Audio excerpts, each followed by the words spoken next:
మీ business ఏదైనా మీ ఊర్లో promotion చేయాలంటే అది సుమన్ టీవీతోనే సాధ్యం. ఇప్పుడే సంప్రదించండి. హాయ్ హలో నమస్తే, వెల్కమ్ టు సుమన్ టీవీ. నేను మీ సుకన్య. ముందుగా మా సుమన్ టీవీ ప్రేక్షకులందరికీ శివరాత్రి శుభాకాంక్షలు. మరి శివరాత్రి అనగానే అందరికి తెలిసింది ఏంటంటే బాగా శివరాత్రి పండుగ వచ్చేస్తుంది. పిల్లలైతే స్కూల్కి సెలవు ఇచ్చేస్తారు. అమ్మ వాళ్ళు మమ్మల్ని బాగా లాంగ్ గా శివుడి టెంపుల్స్ కి తీసుకెళ్తారు అనని, పెద్దవాళ్ళకైతే ఈ రోజు ఉపవాసం ఉండాలి, జాగరణ చేయాలి అనే కదా. అసలు మరి శివరాత్రి ఎందుకు జరుపుకోవాలి, అసలు శివరాత్రి అనేది ఎందుకు వచ్చింది, దాని అనుకున్న వృత్తాంతం ఏంటి తెలుసుకోవాలి అని అంటే మీరు ఈ రోజు ఈ వీడియో చూడాల్సిందే. మరి ఈ రోజైతే మనం ఘటిక సిద్ధేశ్వర ఆలయంలో అయితే ఉన్నామన్నమాట. మరి ఈ శివరాత్రి యొక్క ప్రాధాన్యత గురించి, దాని వెనుక ఉన్న కథా వృత్తాంతం గురించి ఈ రోజు ఈ టెంపుల్ నుండే మీకు వివరించడం జరుగుతుంది.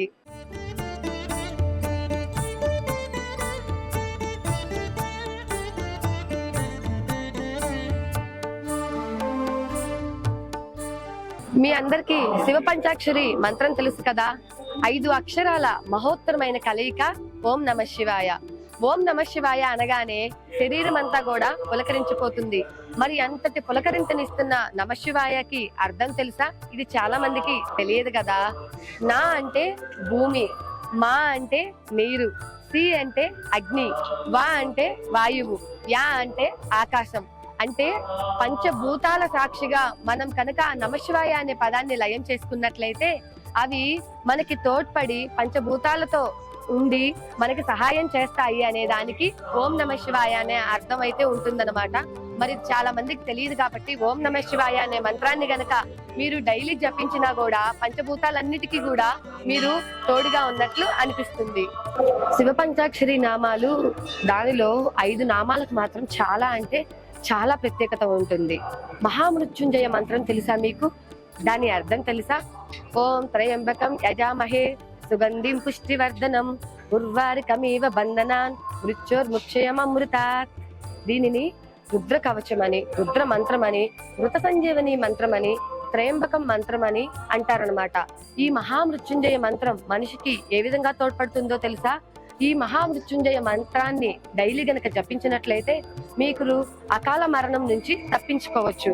మనసులో దిగులు, కష్టాలు ఉన్నాయని చెప్పని బెంగపడుతూ ఉంటారు కదా, దాని నుండి విముక్తి పొందవచ్చు. ఒక్క మాటలో చెప్పాలి అని అంటే మీ శరీరంలో కలిగే అనేకమైన భయాలను తొలగించే మంత్రం ఈ మంత్రం అన్నమాట. అనేక భయాలను, అలాగే ఎన్నో రకాల ప్రమాదాల నుండి కూడా ఈ మృత్యుంజయ మహామంత్రం మిమ్మల్ని కాపాడుతుంది.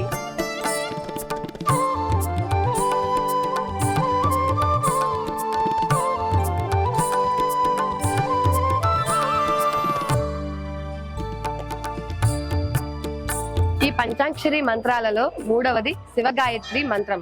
ఓం తత్పురుషాయ విద్మహే మహాదేవాయ ధీమహి తన్నో రుద్ర ప్రచోదయాత్. అంటే ఏంటో తెలుసా? మనలో ఉన్న బుద్ధిని, జ్ఞానాన్ని ప్రసాదించి మమ్మల్ని విముక్తులను చేస్తూ మంచి మార్గంలో నడిపించు దేవా అని దాని అర్థం అన్నమాట. చూసారా, మనం డైలీ చెప్పుకునే నామాలలో ఎంతటి పరమార్థం ఉంటుందో.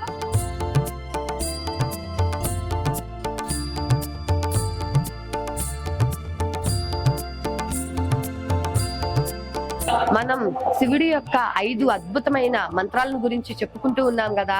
ఇప్పుడు దాకా అయితే మనం 3 మంత్రాలను చెప్పుకున్నాం. ఇప్పుడు 4వది రుద్ర మంత్రం అన్నమాట.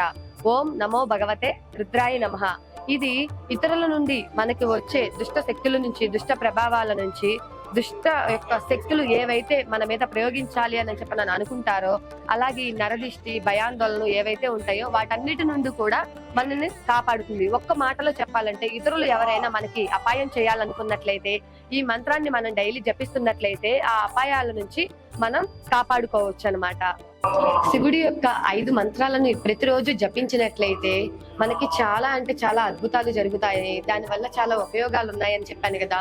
మరి ఇప్పటి వరకు 4 మంత్రాలను గురించి, దాని యొక్క అర్థాలను గురించి, అది పఠించటం వలన జరిగే లాభాల గురించి చెప్పుకున్నాం. ఇప్పుడు 5వది శివ ధ్యాన మంత్రం అన్నమాట. కచ్చరణ కృతం వా కాయజం కర్మజం వా శ్రావణ నయంజం వా మాంసం వపరాధం విహితం అవిహితం వా సర్వమేతత్ క్షమస్య జయ జయ కర్ణాబ్దే శ్రీ మహాదేవ శంభో. దీనికి అర్థం ఏంటో తెలుసా? మనం చెప్పుకున్న 5 నామాలలో ఇది మహాశక్తివంతమైన మంత్రం అన్నమాట. మన జీవిత కాలంలో చేసిన పాపాలను సాక్షాత్తు ఆ శివయ్య పాదాల మీద పడి క్షమాపణ కోరుతున్నట్లు దీనికి అర్థం అన్నమాట. మనం జీవిత కాలంలో ఏ పాపాలైతే చేశామో వాటన్నిటిని తెలిసి చేసినా తెలియక చేసినా నీ పాదాల మీద పడి మేము శరణ కోరుతున్నాము స్వామి, మమ్మల్ని క్షమించు అనే దానికి ఈ మంత్రాన్ని వాడతారు. మరి చూసారు కదండి, మరి మనం డైలీ చదివే నామాలు చాలా మందికి ఏదో నామాలు చదువుతున్నాం అన్నట్టు చదువుతారు, కానీ ఒక్కొక్క నామానికి ఎంతటి అర్థం ఉంది, అసలు ఆ నామం చదవటం వల్ల జరిగే ఉపయోగం ఏంటి అనేది చాలా మందికి తెలియదు. కాబట్టి ఈ రోజు మరి ఆ అద్భుతమైన 5 మంత్రాలతో మరి మీ ముందుకొచ్చి దాని గురించి వివరించాను.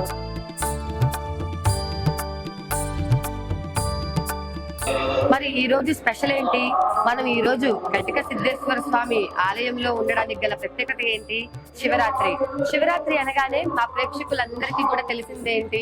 శివరాత్రి అనగానే ఉదయాన్నే లేస్తాం, పూజలు పునస్కారాలు చేసుకుని టెంపుల్ కి వెళ్తాం, ఉపవాసం ఉంటాం, సాయంత్రం జాగ్రత్త చేస్తాం, అంతటితో శివరాత్రి అయిపోతుంది. బ్రహ్మోత్సవాలు ఉంటే బ్రహ్మోత్సవాలలో పాల్గొంటాం అని చెప్పని అనుకుంటాం కదా. కానీ అసలు శివరాత్రి అంటే ఏంటి, దాని వెనక ఉన్న కథా వృత్తాంతం ఏంటి అని చెప్పని తెలుసుకోవాలనుందా? అయితే ఈ వీడియోని స్కిప్ చేయకుండా చూడండి. మరి సాక్షాత్తు శివుడి వికాద్వారాల నుంచి వెలువడిన ఈ నాగమల్లి చెట్టు వద్ద నుండి మరి ఈ రోజు శివరాత్రి యొక్క కథను ప్రారంభిద్దాము. అనగనగా ఒక ఊర్లో ఒక వేటగాడు ఉండేవారనమాట. అతను మార్నింగ్ వెళ్ళి ఈవినింగ్ దాకా అడవికి వెళ్ళడము, ఆ అడవిలో పట్టుకొచ్చిన జంతువుల్ని పట్టుకొని వచ్చి వాళ్ళ భార్యాభర్తలకి తినిపించటం, ఆ ఉన్న వాటిని ఏదో అమ్ముకోవటం చేయటం, అలాగా జీవనం కొనసాగిస్తూ ఉండేవాడనమాట. అతనికి భార్య, 2 బిడ్డలు ఉండేవారనమాట. అయితే ఎప్పటిలాగే ఒక రోజు ఆ వేటగాడు వేట కోసం అడవికి వెళ్ళాడు. మార్నింగ్ నుంచి ఈవినింగ్ దాకా బాగా తిరిగాడు. ఎక్కడా కూడా ఒక్క జంతువు కూడా తన వలలో పడటం గాని బాణానికి చిక్కడం గాని జరగలేదన్నమాట. నీరసించిపోతున్నాడు, ఆకలేస్తుంది, చలి ఎక్కువైపోతుంది, అడవి కదా, ఏం చేయాలో అర్థం కావట్లేదు. పోనీ వెనక్కి తిరిగి వెళ్ళిపోదామా అంటే ఇంటి దగ్గర ఉన్న భార్య బిడ్డలు గుర్తొస్తారు. నాన్న ఏం తీసుకొస్తాడు ఈ రోజు, మన కడుపు ఎలా నింపుకోవాలి అని చెప్పని చూసే ఎదురు చూపులు పిల్లలవి. అలాగే నా భర్త తీసుకొని వస్తాడు, చక్కగా వండి పెట్టి పిల్లలకి భర్తకి పెడదామనని భార్య చూపే ఎదురు చూపులు అతనికి గుర్తొచ్చి ఆగిపోతాడు. ఏం చేయాలో అర్థం కాకుండా ఉన్న సిచ్యువేషన్ లో అదే చలిలో నీరసంగా ఉండి ఆకలితో ఇంకా అడవిలోకి లోపలికి వెతకడం స్టార్ట్ చేస్తాడనమాట. అయితే అలా లోపలికి వెళ్ళగా ఒక కోనేరు కనిపిస్తుంది. ఆ కోనేరు కనిపించగానే తనకి ఒక ఆలోచన తడుతుంది. ఖచ్చితంగా ఈ కోనేరు వద్దకి జంతువులన్నీ కూడా దాహం తీర్చుకోవడానికి వస్తాయి కదా, అప్పుడు సరైన సమయం చూసి వల వేయటమో లేదంటే బాణం వేయడమో చేద్దాము అన్న ఉద్దేశంతో ఆ కోనేరు దగ్గర ఒక చెట్టు ఉంటుందన్నమాట. ఆ చెట్టు ఎక్కి కూర్చొని రెడీగా విల్లు ఎక్కుపెట్టి ఉంటాడు. అలాగా విల్లు ఎక్కుపెట్టి కూర్చున్న టైంలో ఒక జింక వస్తుందన్నమాట. ఆ జింకను చూడగానే ఎక్కడ వెళ్ళిన ప్రాణం అంతా వచ్చేస్తుందన్నమాట. వచ్చి వెంటనే విల్లెక్కు పెట్టేస్తాడు. విల్లెక్కు పెట్టగానే ఆ జింక మాట్లాడడం స్టార్ట్ చేస్తుంది. ఓ మానవ, దయచేసి నాకు బాణం గురిపెట్టకు, ఇంటి దగ్గర నా పిల్లలు ఉన్నారు, ఒక్కసారి వెళ్ళి ఆ పిల్లల్ని చూసేసి వస్తాను, మాట ఇస్తున్నాను, తప్పకుండా వస్తాను అని అంటది. ఆ వేటగాడికి అర్థం కాదనమాట, జంతువు ఏంటి, మాట్లాడడం ఏంటి అని ఆలోచన పడుతూనే సరే పిల్లలు అనగానే తినికి కూడా పిల్లలు ఉన్నారు కదా, అదే సెంటిమెంట్ తో సరే వెళ్ళిరా అని వదిలేస్తాడు. ఆ తర్వాత మళ్ళీ అలాగే కూర్చుంటాడు. చలి పెరిగిపోతుంది, ఆకలేస్తుంది. కాసేపేమో ఎందుకు వదిలేనా అనుకుంటాడు, కాసేపేమో మళ్ళీ ఆలోచనలో పడతాడనమాట. ఈ గ్యాప్ లో మళ్ళీ రెండో జింక వస్తుంది. రెండో జింక రాగానే మళ్ళీ బాణం ఎక్కువ పెడతాడు. బాణం ఎక్కువ పెట్టగానే ఆ జింక కూడా మాట్లాడుతుంది. మానవ, దయచేసి నాకు విల్లుని ఎక్కువ పెట్టకు, నాకు ఇంటి దగ్గర చాలా పని ఉంది, ఒకసారి నేను కూడా పిల్లల్ని వెళ్ళి చూసుకొని తప్పకుండా వస్తాను. అయినా నేను బక్క జీవిని, నన్ను కోచి చంపి తింటే నీకు మాంసం కూడా దొరకదు. సరే, కానీ నువ్వు నిన్ను అడగంగానే ఆగావు కాబట్టి విల్లు ఎక్కువ పెట్టకుండా ఖచ్చితంగా నేను ఇంటి వద్దకు వెళ్ళి మళ్ళీ తిరిగి వస్తాను, అప్పుడు నీకు నచ్చినట్లు చేసుకోవాలని జింక ఉంటుంది. అతనికి ఏం అర్థం కాదు, అయోమయంలో ఉంటాడు. ఏంటి ఈ రోజు జింకలు మాట్లాడుతున్నాయి, ఇది అసలు నిజమా భ్రమ అన్న ఆలోచనలో ఆ జింకను కూడా వదిలేస్తాడు. మళ్ళీ కాసేపటికి అర్ధరాత్రి అయిపోతుంది. అర్ధరాత్రి అయిపోయిన తర్వాత మళ్ళీ ఇంకో జింక వస్తుందన్నమాట. ఇంకో జింక వచ్చి, ఓ మానవ, నన్ను ఎక్కువ పెట్టద్దు, నేను గర్భంతో ఉన్నాను, నా గర్భం నుంచి నా బిడ్డ బయటకు వచ్చిన తర్వాత కావాలంటే అప్పుడు చంపుకు తిను, ఇప్పుడు మాత్రం నన్నేమి చెయ్యొద్దు, నా కడుపులో ఉన్న బిడ్డని మాత్రం దయచేసి చంపద్దు అని చెప్పేసి వేడుకుంటుంది. వేడుకోగానే ఆ వేటగాడు మరి అంత ఆకలితో ఉన్నాడు, ఓ పక్క చలిలో ఉన్నాడు, ఆ చలికి తట్టుకోలేక శివశివ శివశివ అని చెప్పనని ఆ జంతువుల కోసం ఎదురు చూస్తూ ఉన్నాడు. అంతటి ఆవేదనలో ఉన్నా కూడా మరి ఈ జింకలు ఏవైతే ఉన్నాయో అవి బతిమలాడగానే సరే అని చెప్పేసి వదిలేస్తాడనమాట. ఇవి వెళ్ళగానే ఒక మగజింక వస్తుంది. ఒక మగజింక వచ్చి అడుగుతుందన్నమాట, ఓ మానవ, ఇక్కడికి ఏమైనా జింకలు వచ్చాయా అని. ఇతనికి ఏం అర్థం కాదు, ఏంటి అసలు ఏం జరుగుతుంది ఇవాళ, అది ఇదని చెప్పేసి ఆలోచిస్తా ఉంటాడనమాట. ఆలోచిస్తూ ఉండగానే అవును వచ్చాయి, కానీ ఇలా ఇలా జరిగింది అని చెప్పేసి జరిగిన వృత్తాంతాన్ని ఆ మగజింకకి చెప్తాడు. అప్పుడు ఆ మగజింక ప్రత్యక్షమై ఇలా చెప్తాడు. ఈ వేటగాడికి ఏం అర్థం కాదనమాట, ఏంటి మీరంతా మరణం నా చేతిలో ఉంది అని చెప్పేసి అని అంటున్నారు అని అంటే అప్పుడు మగజింక అంటుంది, ఏంటి వేటగాడా, నువ్వు అయోమయంలో ఉన్నావా, జరిగిన వృత్తాంతాన్ని నేను చెప్తాను విను అని చెప్పేసి అంటాడనమాట. ఇప్పుడు నువ్వు ఎక్కిన చెట్టు ఏదైతే ఉందో అది మహాబిల్వదల చెట్టు అన్నమాట. నువ్వు తెలియకుండానే ఈ రోజు శివ పూజ చేసావు అనగానే తనకి ఏమీ అర్థం కాదు. నేను శివ పూజ ఎప్పుడు చేశాను అని చెప్పగానే నువ్వు ఆ చెట్టు మీద నిలబడి ఏమి తోచినప్పుడల్లా నువ్వు తుంచివేసిన ఆకులు అవి బిల్వదళాలు. ఆ బిల్వదళాలు నువ్వు తుంచివేసినప్పుడల్లా నువ్వు చూసుకోకుండా కింద ఉన్న ఆ శివలింగం మీద పడ్డాయన్నమాట. సో నైట్ అంతా కూడా నువ్వు ఆ చలికి వణుకుతూ శివశివ శివశివ అంటూ ఆ బిల్వదళాలను నువ్వు ఏకంగా ఆ శివలింగం మీద పడేలాగా వేశావు. కాబట్టి ఈ రోజంతా కూడా నువ్వు శివ పూజ చేసినట్లే. ఈ రోజంతా నీకు ఏ జంతువు దొరక్క నువ్వు ఉపవాసం ఉన్నావు. మరి ఈ రోజు నువ్వు ఉపవాసం ఉన్నావు, అలాగే శివుడికి బిల్వదళాలతో అభిషేకం చేశావు, అలాగే నైట్ అంతా కూడా జాగరణ చేశావు కదా నిద్రపోకుండా.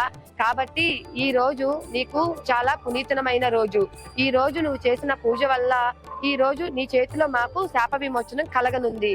ఈ రోజు ఎవరైతే ఇలాగ శివ పూజ చేసి ఉపవాసం చేసి జాగరణ చేస్తారో వాళ్ళంతా కూడా శివుడికి చాలా ఇష్టమైన వాళ్ళు అవుతారు. కాబట్టి మరి దయచేసి మమ్మల్ని చంపి మమ్మల్ని విముక్తులు చెయ్యనని ఆ వేటగాడిని అంటారనమాట. సో అప్పటి నుంచి కూడా ఈ రోజు శివరాత్రిగా జరుపుకుంటూ ఉంటారు.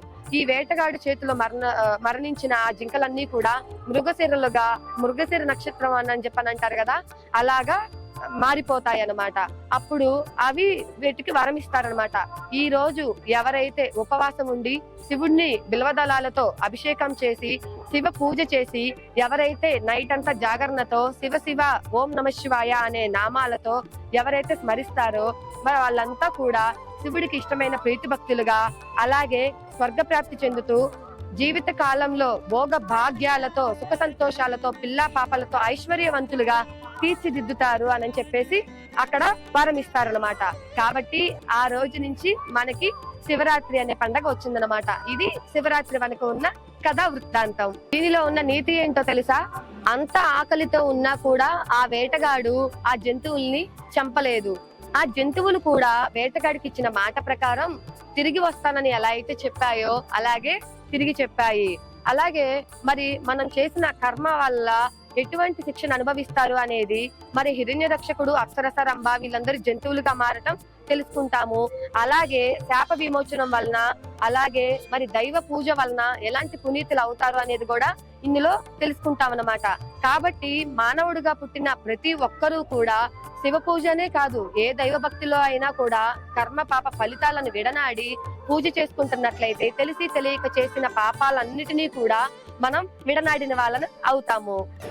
మరి విన్నారు కదండి, ఈ శివరాత్రి నాడు శివరాత్రి యొక్క కథా వృత్తాంతం ఎలా ఉంటుంది, ఆ కథలోని నీతి ఏంటి, మోరల్ వాల్యూస్ ఏంటి అనేది మరి ఈ రోజు చాలా మందికి తెలియకపోతే మరి నేనైతే తెలియచేసిన దాన్ని అవుతున్నాను అని చెప్పని అనుకుంటున్నాను అనమాట. మరి ఏదైనా ఒక పండుగ జరుపుకోవాలన్నా, ఏదైనా విశిష్టమైన పూజలు జరుపుకోవాలన్నా కూడా దాని కథ యొక్క వృత్తాంతం కూడా తెలుసుకున్నట్లయితే మనకి ఇంకా ఆ పండుగ మీద గాని లేదంటే ఆ కథల మీద గాని ఇంకా ఎక్కువ ఆసక్తికర అనేది ఉంటుందన్నమాట. మరి శివరాత్రి నాడు మనం జపించుకునే 5 మంత్రాల గురించి, వాటి యొక్క అర్థాలను గురించి కూడా నేను ఈ రోజు మీకు చెప్పాను కదా. మరి సో అందరూ కూడా హ్యాపీగా ఈ శివరాత్రిని మీ కుటుంబంతో కలిసి హ్యాపీగా సెలబ్రేట్ చేసుకోండి. ఎక్కడికి వెళ్ళినా కూడా జాగ్రత్తగా వెళ్ళండి. మరి శివనామస్మరణ మాత్రం ఈ రోజు ఖచ్చితంగా చేయండి. దానివల్ల స్వర్గప్రాప్తి మాత్రమే కాదు, జీవితంలో సుఖ సంతోషాలతో పాటు అష్టైశ్వర్యాలతో పాటు వర్ధిల్లుతారు అనేది మన పూర్వీకుల నమ్మకం. అలాగే కూడా చాలా గ్రంథాలలో కూడా ఉందన్నమాట. ఈ 5 మంత్రాలను మాత్రం అస్సలు మర్చిపోకండి. మరి మరొకసారి మా సుమన్ టీవీ ప్రేక్షకులందరికీ శివరాత్రి శుభాకాంక్షలు.